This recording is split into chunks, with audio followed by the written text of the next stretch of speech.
Hello 10th class students, as we have completed 4 chapters, now I am going to start atomic structure. So before starting the atomic structure officially of 10th class, what you have to do is you have to go through with the textbook of 9th, which includes atoms and molecules in it. So here I am giving you a few videos of basics which you have to watch before I start the expression for chapter atomic structure or structure of an atom. This is a very important chapter. Entire chemistry starts from here. So the foundation which you need for chemistry is like starting from this particular chapter. So go through with the topics of 9th first, read the textbook and watch the videos. Then like after 3 or 4 videos, I am going to start the explanation for a structure of an atom. J.J. Thomson's experiments with the discharge tube with different gases filled in it, one at a time, led to the conclusion that all the elements contain negatively charged particles, which were later called electrons. Since the atom is electrically neutral, it was proposed that the atom must also contain positively charged particles in it, such that the total negative charge in the atom is equal to the positive charge in it. Based on these assumptions, J.J. Thomson proposed the plum pudding model of the atom. In this model, he proposed that the total positive charge in the atom is spread throughout its volume, and the negatively charged electrons are distributed in this volume like seeds in a watermelon. But subsequently, an experiment proposed by Ernst Rutherford and carried out by his students Hans Geiger and Ernst Marsden to understand the structure of the atom proved that the plum pudding model of the atom was not in agreement with the results of the experiment. Rutherford proposed that the scattering of the alpha particles from atoms of an element would be helpful in understanding the structure of the atom. Let us now study and understand the Rutherford's alpha particle scattering experiment, which led to Rutherford's nuclear model of the atom. The experimental setup consisted of a source of alpha particles, like bismuth-214, placed in a cavity in a lead block, and the arrangement was made to obtain a narrow beam of alpha particles by passing them through space between lead bricks. Here, we should remember that the alpha particles were actually helium nuclei. As we know, the charge of the alpha particle is 2 times the charge of the proton and its mass is 4 units. The narrow beam of alpha particles so obtained was allowed to fall on thin gold foil of thickness around 2.1 into 10 to the power minus 7 meter, that is 0.21 micrometer. The scattered alpha particles were made incident on a zinc sulfide screen. The zinc sulfide screen being a fluorescent screen, the alpha particles upon striking the screen caused scintillations leading to the detection of their presence. The scintillations were observed through a microscope. This entire arrangement was enclosed in a vacuum chamber to avoid stray particles, if any, entering the experimental area. It was observed experimentally that most of the particles passed off straight through the gold foil without any deviation in their path. A few of them suffered minor deviations, and very few of them suffered large deviations. These deviated particles were studied as a function of the angle of scattering. Angle of scattering is defined as the angle between the path of incident particle on the gold foil and the path of the scattered particle away from the gold foil. A graph was plotted between the number of scattered particles detected on the y-axis and the scattering angle on the x-axis.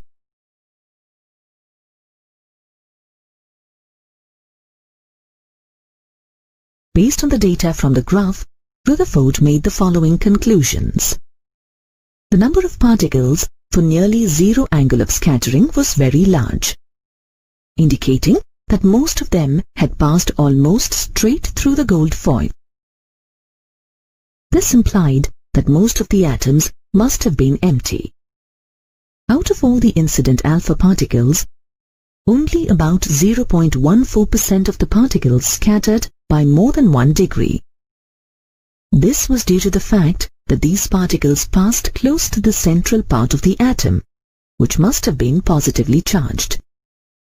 And 1 in 8,000, that is about 0.0125% of the incident alpha particles scattered by more than 90 degrees, that is, they scattered backwards.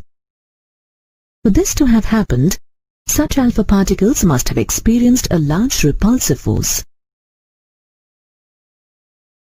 This would be possible only if most of the atom was empty and its entire positive charge was concentrated tightly at the central part called the nucleus.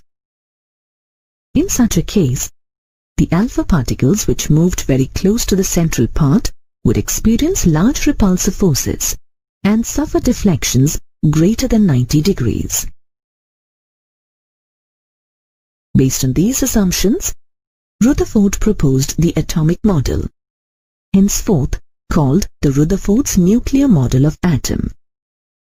The entire positive charge and most of the mass of the atom is concentrated at the center of the atom called the nucleus.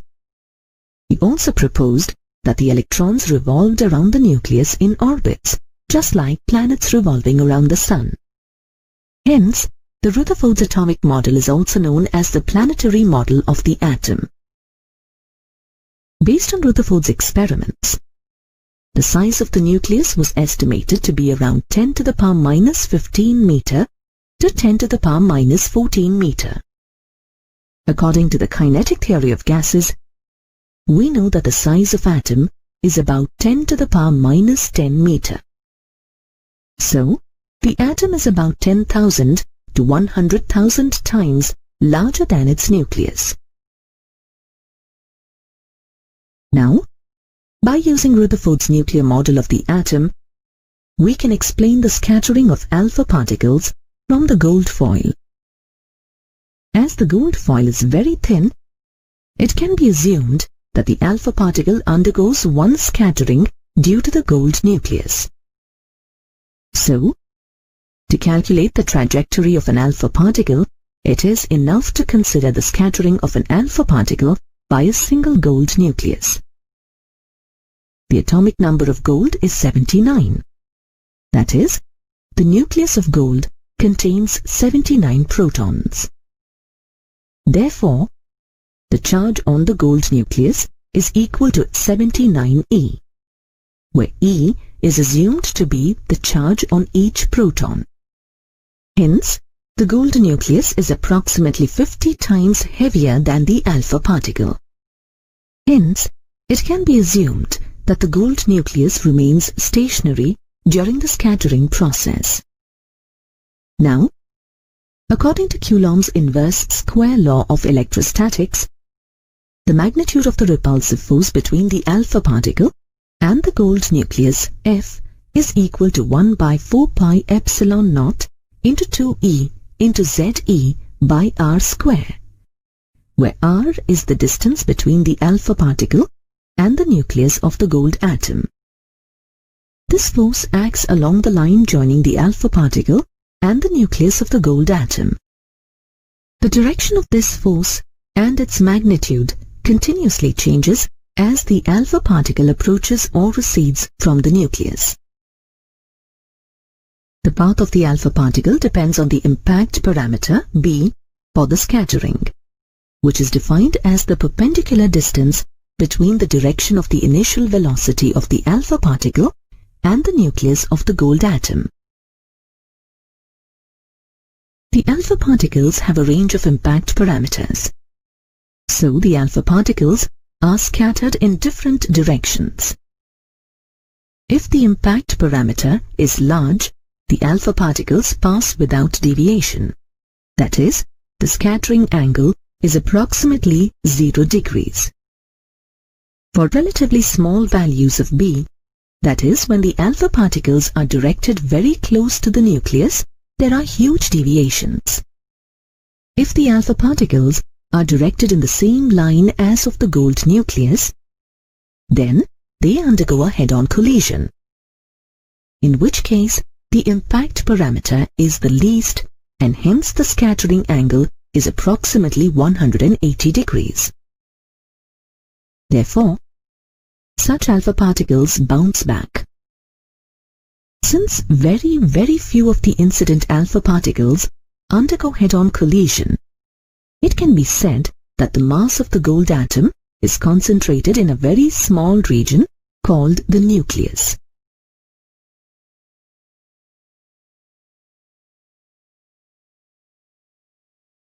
According to the Rutherford model of the atom is electrically neutral. It was proposed by the Rutherford model of the atom that the centripetal force Fc on the revolving electrons was provided by the Coulomb force Fe of attraction between the electron and the nucleus to keep them in their orbits. Let us apply this concept to the case of a hydrogen atom. A hydrogen atom consists of one electron revolving around its nucleus, which is actually the proton. For the electron revolving with speed v, the centripetal force Fc is equal to mv square by r. The electrostatic force of attraction Fe between the electron and the proton in the nucleus of the hydrogen atom, separated by a distance r, is given by Fe is equal to 1 by 4 pi epsilon naught into E square by r square. This is true because the proton and the electron have equal magnitude of charge E on them. But for dynamically stable orbits, Fc is equal to the electrostatic force Fe. Hence, mv square by r is equal to 1 by 4 pi epsilon naught into E square by r square. Let this be equation 1. On simplifying equation 1, we get the radius r is equal to E square by 4 pi epsilon naught mv square. Let this be equation 2. From equation 1, we also have v square is equal to E square by 4 pi epsilon naught mr. Let this be equation 3. The kinetic energy of the electron in the hydrogen atom is K and is equal to half mv square. Substituting v square in the expression for kinetic energy, we get K is equal to E square by 8 pi epsilon naught r. Let this be equation 4. The electrostatic potential energy of the electron, U, is equal to minus E square by 4 pi epsilon naught r. Let this be equation 5. The total energy of E of the electron in the hydrogen atom is equal to the sum of the kinetic energy K and the potential energy of the electron U. By substituting the expressions for K and U and simplifying, we get E is equal to minus E square by 8 pi epsilon naught r. So, the total energy of the electron is negative. This implies that the electron is bounded to the nucleus.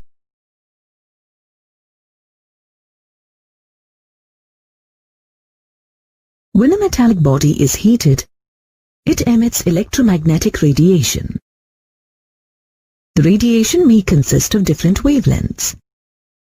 The electromagnetic radiation may consist of different components having different wavelengths. For example, when the filament of an electric bulb is heated, it emits white light consisting of radiations in the visible range. When this white light is passed through a prism, we obtain a continuous spectrum consisting of all the wavelengths in the spectrum. This spectrum appears as bright lines where one color gradually merges into the other, without a clear demarcation between the adjacent colors. Similarly, when hydrogen gas, which is enclosed in a sealed tube, is heated to high temperatures, it emits radiation. When this radiation is passed through a prism, we obtain the hydrogen spectrum. This spectrum is not a continuous spectrum. It consists of some sharply defined, discrete wavelengths. For example, the spectrum consists of light of wavelengths 6563 angstrom and 4861 angstrom in the visible region. A hydrogen sample also emits radiation with wavelengths greater than those in the visible region. Thus, the spectrum emitted by the hydrogen atom is a discontinuous emission line spectrum as it contains only specific wavelengths of light. When an atomic gas or vapor is excited at a low pressure, by passing electric current through it, it emits radiations containing certain specific wavelengths only. Such a spectrum is called the discontinuous emission line spectrum. The line spectrum is characteristic of the element emitting it. This means that no two elements can give the same line spectrum. Hence, it is also called as the fingerprint spectrum. An emission line spectrum consists of bright lines on a dark background. Now let us again look at the hydrogen spectrum, which was discussed earlier. In the spectrum emitted by the hydrogen atom, the spectral lines can be grouped in separate series. In each series, we observe that separation between successive wavelengths decreases as we go from the higher wavelengths towards the lower wavelengths.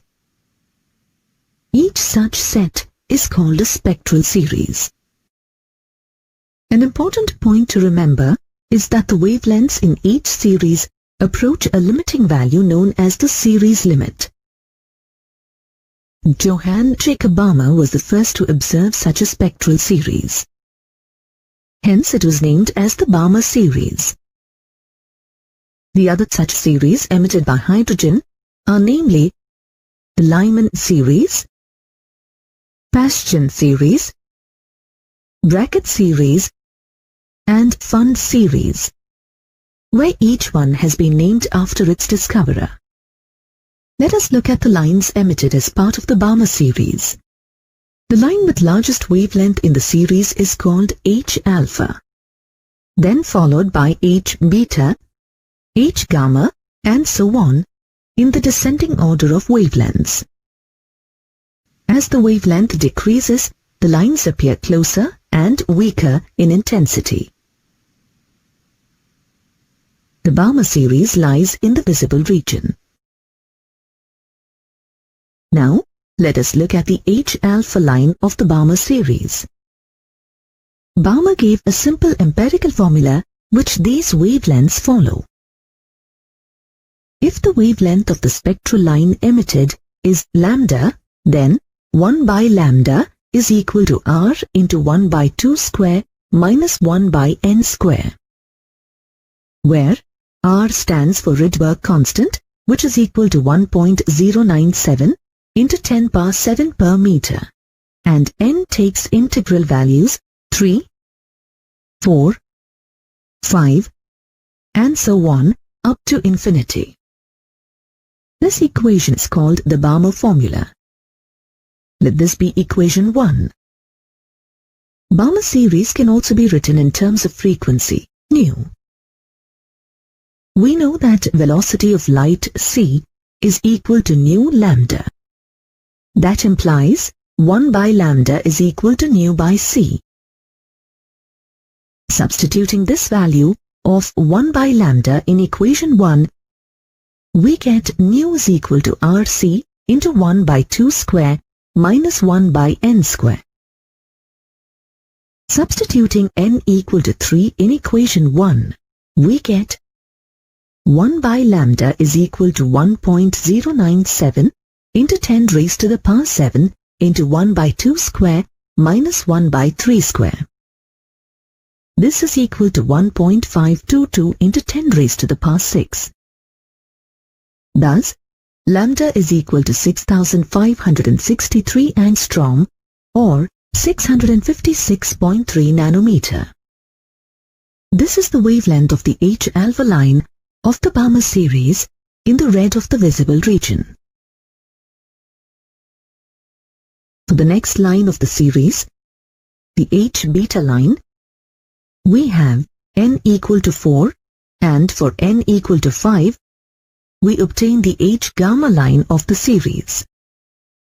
By putting n equal to infinity, we obtain the limiting wavelength of the series, which is equal to 3646 angstrom or 364.6 nanometer.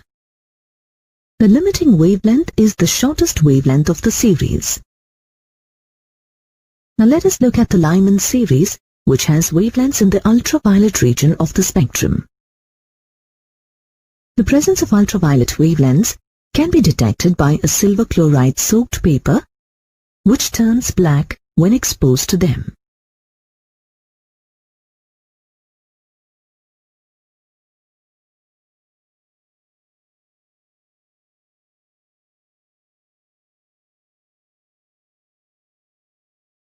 The empirical formula for the Lyman series is 1 by lambda is equal to R into 1 by 1 square minus 1 by n square. Here, n is equal to 2, 3, 4, and so on, up to infinity. Let this be equation number 2. Now let us look at the Paschen series. The Paschen series has spectral lines which lie in the infrared region. The formula for the Paschen series is 1 by lambda is equal to R into 1 by 3 square minus 1 by n square. Here, n is equal to 4, 5, 6, and so on, up to infinity. Let this be equation 3. The bracket series has spectral lines which lie in infrared region. The formula for the bracket series is 1 by lambda is equal to R into 1 by 4 square minus 1 by n square. Here, n is equal to 5, 6, 7, and so on, up to infinity. Let this be equation 4. The Fun series has spectral lines which lie in infrared region.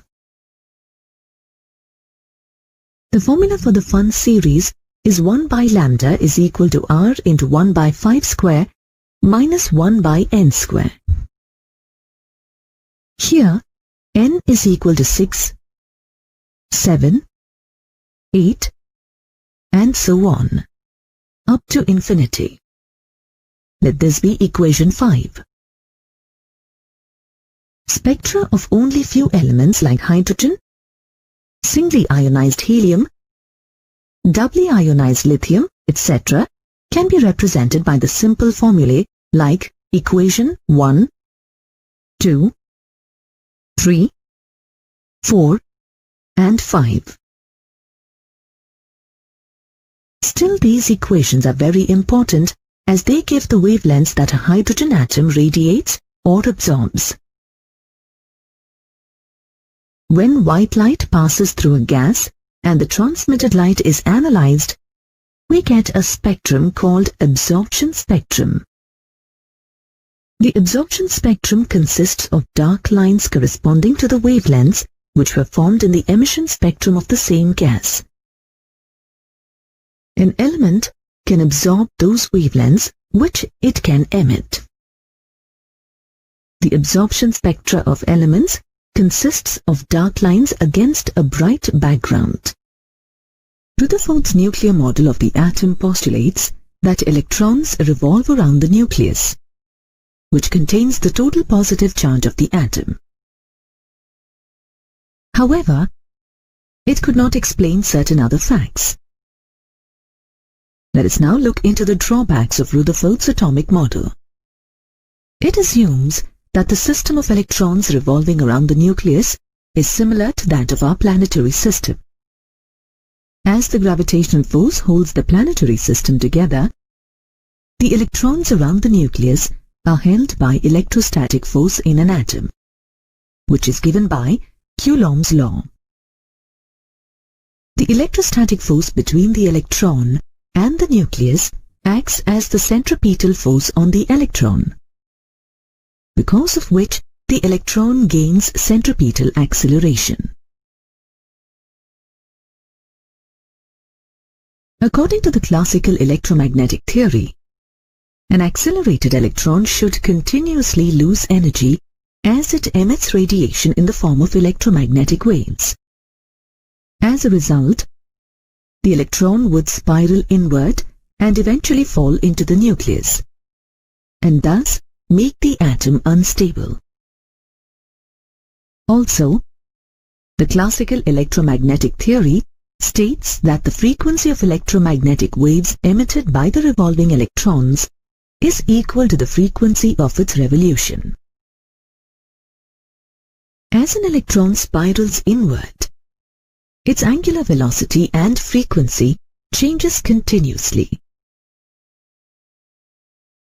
which consequently changes the frequency of the emitted radiation to form continuous spectra. But experimentally, a line spectrum is observed. The hydrogen spectrum is an experimental evidence for the above analysis. So it is clear that the classical electromagnetic theory and Rutherford's atomic model were inadequate to explain the atomic structure.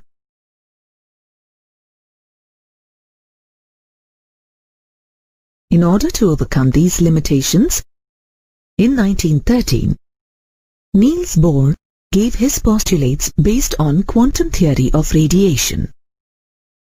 He combined the concepts of the classical and quantum theories to form the basis of his three postulates of an atomic model. According to the first postulate, an electron in an atom could revolve in certain stable orbits without losing energy continuously. This means each atom exists in a definite stable state, and each existing state has a definite total energy. These are called the stationary states of the atom. Therefore, as long as the electron occupies these stable states, there is no loss of energy in the electron. According to Bohr's second postulate, the electron revolves around the nucleus only in those orbits for which the angular momentum L is an integral multiple of a constant equal to nh by 2 pi, where h is Planck's constant equal to 6.625 into 10 to the power minus 34 joule second. Therefore, the angular momentum L of the electron is equal to mvr, which is equal to nh by 2 pi, where m is the mass of the electron, v is its velocity, r is the radius of its revolving orbit, and n is an integer. Let this be equation 1. According to Bohr's third postulate, an electron might make a transition from one specific non-radiating orbit to another of lower energy. When it does so, a photon is emitted having energy equal to that of the energy difference between the initial and final states. Then, the frequency nu of the emitted photon is given by the relation h nu is equal to EI minus EF. Here, EI is the initial state energy and EF is the final state energy of the electron. Let this be equation 2. Let us now derive the expression for the radius and energy of the hydrogen atom. From equation 1, we can write mvnRn is equal to nh by 2 pi. Here, n is an integer, Rn is the radius of nth possible orbit, and Vn is the velocity of the electron in the nth orbit. Let this be equation 3. The allowed orbits are numbered 1, 2, 3, and so on, according to the values of n, which is called the principal quantum number of the orbit. We have learned that the relation between the radius r of the electron orbit and its corresponding velocity v is given by Rn is equal to e square by 4 pi epsilon naught mvn square. Let this be equation 4. Substituting the value of Rn in equation 3 and simplifying,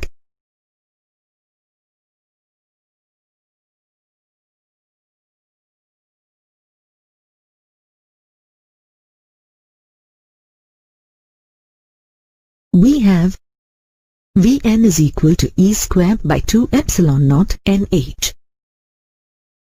Let this be equation 5. Substituting equation 5 in 3 and simplifying, we get Rn is equal to epsilon naught n square h square by pi me square. Let this be equation 6.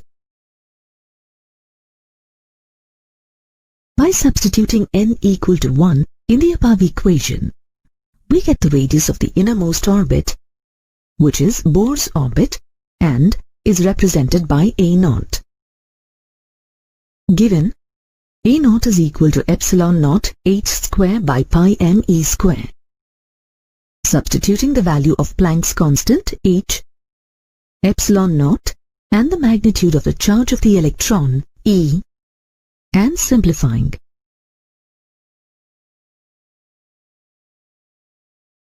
we get A0 is equal to 0.529 into 10 to the power minus 10 meter, which is equal to 0.529 angstrom. From equation 6, it is clear that the radii of orbits are directly proportional to n square. According to Rutherford's model of the atom, the energy En of an electron for a particular orbit of radius Rn is equal to minus e square by 8 pi epsilon naught Rn, where n is the principal quantum number. Let this be equation 7. Substituting the value of Rn and simplifying,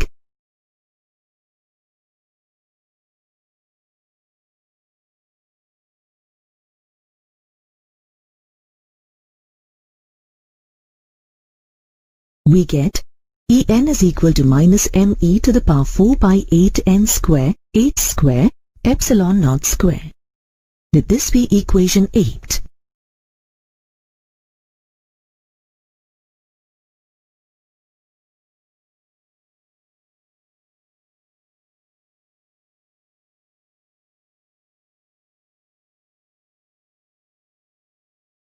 Substituting the values of m, e, epsilon naught, h, and simplifying, we get En is equal to minus 13.6 by n square electron volt. Let this be equation 9. The negative sign of the total energy of an electron moving in an orbit means that the electron is bound with the nucleus. Substituting n equal to 1 in equation 9, we get the energy of the first orbit, E1, is equal to minus 13.6 electron volts. This is the lowest energy state of the atom and is called the ground state. Thus, the minimum energy required to remove the electron from the ground state is 13.6 electron volts. This is called the ionization energy of hydrogen atom. When an electron gains enough energy to go to higher orbits, the atom is said to be in an excited state. By substituting n is equal to 2 in equation 9, we get the energy of the second orbit, E2, as minus 3.4 electron volts.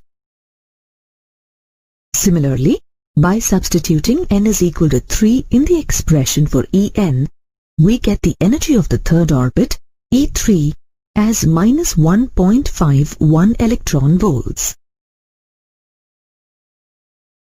So, to excite an hydrogen atom from ground state, where n is equal to 1, to the first excited state, where n is equal to 2, the energy required is E2 minus E1.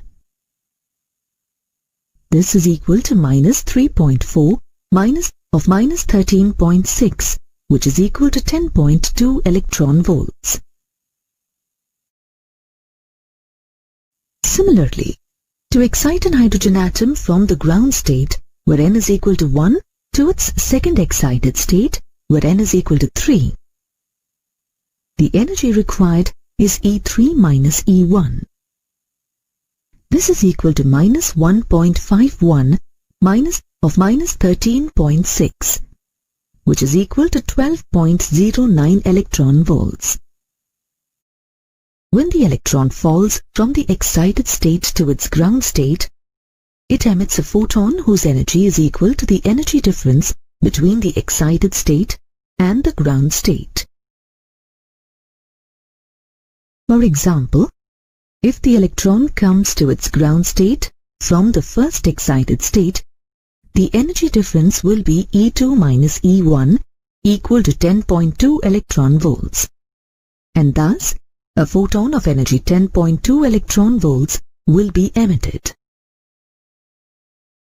We can observe the various energy states of hydrogen atom in the form of an energy level diagram as shown. In this diagram, the 0 electron volts corresponds to an energy of n equal to infinity, which is the highest energy state. This is the energy when the electron is completely removed from the atom and is at rest. The line spectra of the hydrogen atom was explained by the third postulate of Niels Bohr. We know that when an electron in a lower energy level with principal quantum number n1 absorbs energy from a photon, it jumps to a higher energy level, such that the photon energy will be equal to E2 minus E1, where E2 is the energy of the level corresponding to N2 and E1 is the energy corresponding to N1. Similarly, when an atom jumps from a higher energy level, E2, to a lower energy level with energy E1, a photon is released with the frequency nu, such that h nu is equal to E2 minus E1. Let this be equation 1.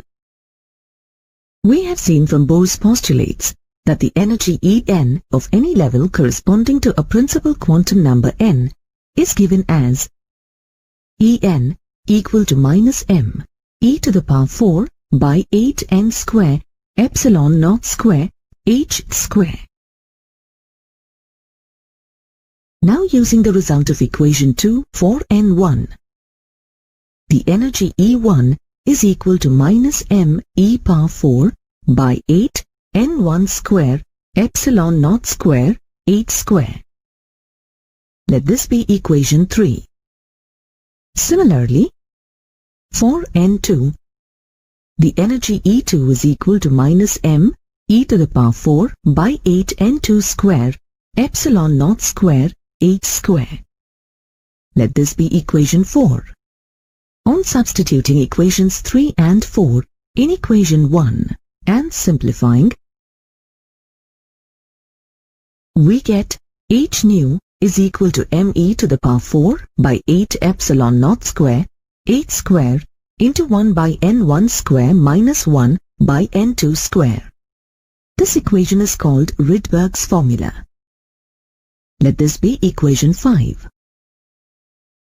From equation 5, we get nu is equal to me to the power 4 by 8 epsilon naught square h cube into 1 by n1 square minus 1 by n2 square. Let this be equation 6. Substituting n1 is equal to 2 and N2 is equal to 3 in equation 6, we get nu is equal to me to the power 4 by 8 epsilon naught square h cube into 1 by 2 square minus 1.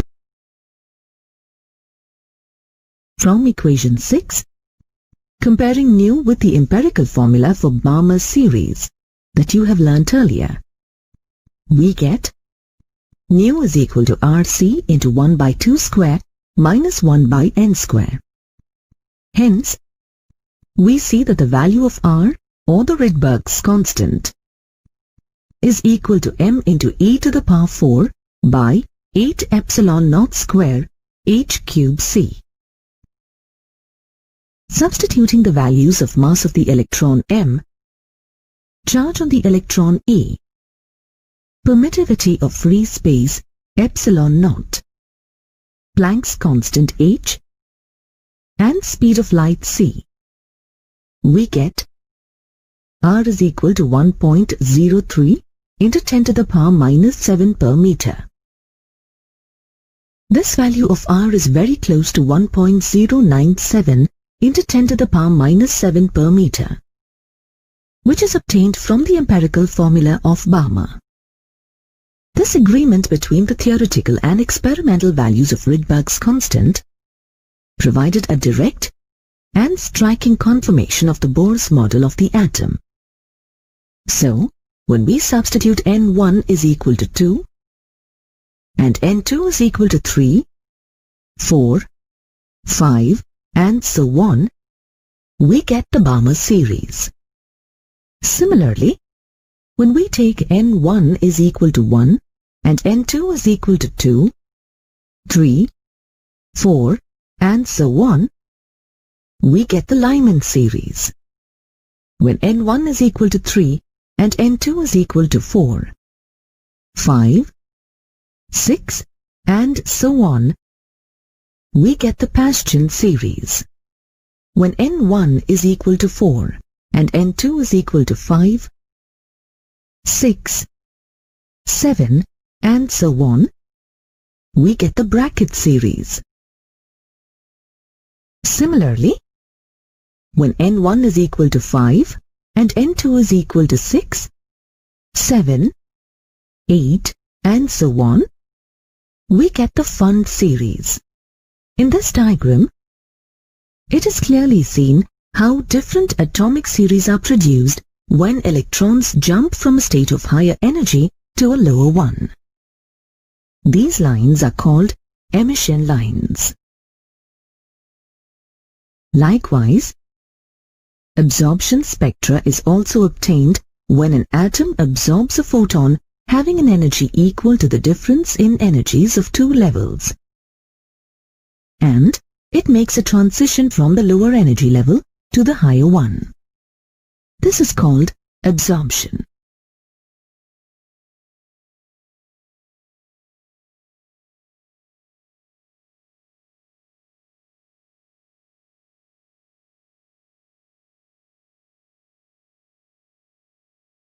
Thus, if photons having a continuous range of frequencies pass through a rarefied gas and then are analyzed with the spectrometer, a series of dark spectral absorption lines appear in the continuous spectrum. These dark lines indicate the frequencies that have been absorbed by the atoms of the gas from the incident photons. Thus, Bohr's model was successful in explaining the hydrogen atom spectra. But Bohr's second postulate was a puzzle for 10 years, till Louis de Broglie explained it in 1923. Until then, no one could explain why the angular momentum should be an integral multiple of h by 2 pi. We have learned from Davison-Germer's experiment that material particles like electrons, protons, neutrons, etc. possess a wave nature, which was actually proposed by de Broglie. Let us now understand how de Broglie explained Bohr's second postulate. When a string is plucked, a large number of wavelengths are produced. but only those wavelengths survive which have nodes at the ends and form standing waves along the string. Thus, standing waves are formed only when the total distance travelled by the wave in a to and fro direction is equal to one wavelength, two wavelengths, or any integral number of wavelengths. Now, let us apply this concept to an electron in the nth circular orbit of radius Rn. The total distance travelled by the electron is 2 pi Rn. Hence, 2 pi Rn is equal to n lambda, where n is equal to 1, 2, 3, and so on. Let this be equation 7. We know that de Broglie's wavelength corresponding to the motion of a particle having a momentum p is given by lambda is equal to h by p. Here, h is the Planck's constant and p is its momentum. As momentum is the product of the mass m and the velocity v, we have lambda is equal to h by mvn. Here, Vn is the velocity of the electron in the nth orbit. Substituting the value of lambda in equation 7, we have 2 pi Rn is equal to nh by mvn. Rearranging the equation, we get mvn Rn is equal to nh by 2 pi. Let this be equation 8. Thus, the angular momentum of an electron is quantized. The quantized electron orbits and energies are due to the wave nature of the electron. Equation 8 is nothing but Bohr's second postulate. In spite of the amazing results of Bohr's model, it had some drawbacks.